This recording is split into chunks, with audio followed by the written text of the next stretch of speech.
মহান আল্লাহর রহমতে গুয়েতেমালা আহমদিয়া জামায়াতের সালানা জলসা 25 থেকে 27 নভেম্বর এই 3 দিন অনুষ্ঠিত হয়। এবছর সর্বমোট 135 জন অতিথি এ জলসায় অংশগ্রহণ করেন। গত বছরের তুলনায় এবারের উপস্থিতি ঢের বেশি।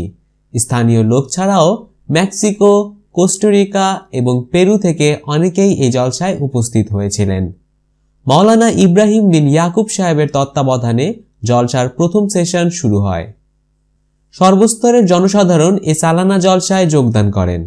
পার্লামেন্ট সদস্য লিজদা ইলিয়ানা ক্যালিস ডোমিঙ্গুস এবং গভর্নর স্যাকাটেপিকিউস মিস্টার লিগদো জ্যাসিন্তো ক্যাস্ট্রো এই শেষ দিনের সালানা জলসায় উপস্থিত ছিলেন। উপস্থিত সকলেই গুয়েতেমালার মানব কল্যাণমূলক প্রজেক্ট সমূহের সংক্ষিপ্ত সার প্রদান করেন। অতিথিবর্গ নির্মাণাধীন নাসির হাসপাতাল, মাশরুর স্কুল এবং কম্পিউটার একাডেমি প্রদর্শন করেন। এখন আহমদিয়া মুসলিম কমিউনিটি কর্তৃক ইসলামিক দর্শনের শিক্ষাসমূহ ব্যাপকভাবে প্রচারিত হচ্ছে। মায়ান দর্শনের সাথে এ দর্শনের প্রচুর সাদৃশ্য আছে।